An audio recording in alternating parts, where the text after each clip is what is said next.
Welcome back mga kaaldab. Ito na naman po ang inyong lingkod, si Mr. Destiny. At syempre update na naman po tayo kay Mr. and Mrs.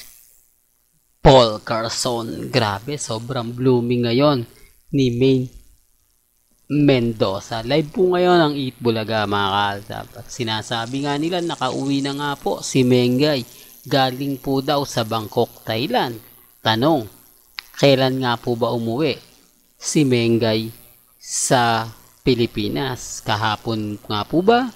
O nung isang araw pa? O baka naman hindi talaga umuwi ng Pilipinas si Mengay at naandito lang po siya sa Pilipinas. May mga bagay-bagay po na kayo na po bahala mag-isip, di po ba? Kasi kung ako tatanungin ninyo at pagbabasihan nyo po yung mga sinasabi ko, talagang kumbaga may mali, hindi po ba? Pero gaya ng sinabi ng iba, aldab po kasi ako hindi po ba? Ito yung pagkakaiba ng aldab sa mga R-main at mga main fanatics. Lahat ng sabihin ko, lahat ng ipaliwanag ko, magiging bitter lang po talaga. Ang ibig kong sabihin o pinupunto natin, mahirap.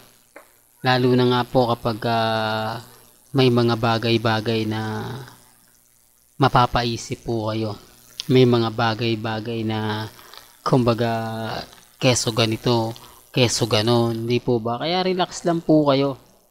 Sa dami po kasi ngayon ng ebidensya at resibo na magpapatunay na wala po talaga si Mengay sa Bangkok, Thailand at nandito nga po sa Pilipinas. Kumbaga doon pa lang panalo na po tayo. Doon pa lang masasabi nyo na Mr. Destiny, may punto naman yung mga ina-update mo. May punto naman yung mga sinasabi mo. Kasi kung nasa Pilipinas nga po o kung umuwi nga po sa Pilipinas, siyempre pagbabasa na maraming mga netizen ang makakakita, di po ba? At makakapansin kay Mengay at kay Congressman Arjo. Kung sasabihin naman nila, makakakita dyan, aalis din di ba? Mag-abroad, pupunta ng ibang bansa rin. Kaya hindi rin nila magbibigay ng update. Doon po kayo nagkakamali. Ito hindi nila naintindihan. Pwede pong i-post yan sa kanilang social media account, di po ba? At magte-trending naman po talaga yan.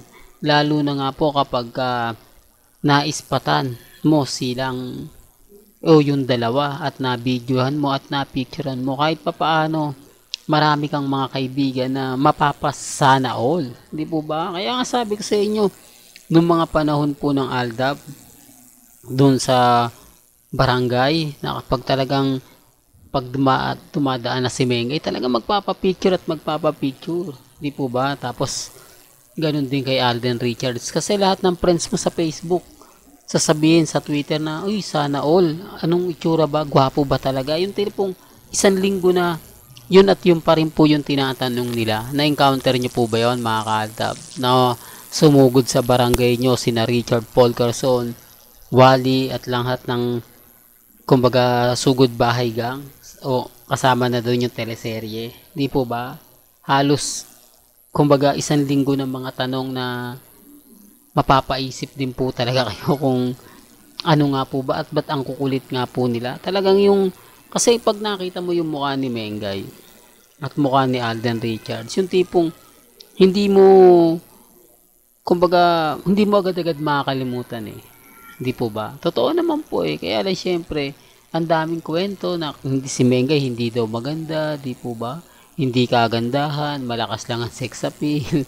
Doon pa lang natatawa na po ako mga kaaldab Pero bago nga po pala natin ituloy itong magandang update natin, kung bago ka lang sa channel na to at isa kang true-blooded Aldab Nation na nagmamahal po kila Mengay at Isoy, tama po ang channel na pinuntahan mo, kaya consider na po kitang bagong subscriber. At huwag mong kalimutang i-share ang mga video po natin sa mga mami, sa mga titas, at sa mga senior. Well, pag-usapan naman po natin yung kay Catherine. Tapos na ang issue. Medyo lumamang na po talaga tayo. Siguro kahit po magkaroon ng kumbaga mga moment po sina Alden Richards at si Catherine, hindi na gaano tatangkilikin o hindi na masyado kakagatin pa na mga ilang cut din. Kasi yung ibang Alden fanatics talagang bumitiw na. Masyado daw playgirl si Catherine para kay Richards Polkerson. Dahil mas tumindi pa nga po yung mga kumakalat ngayon na kung saan kung sino-sino nga po raw lalaki ang laging kadikit ni Catherine.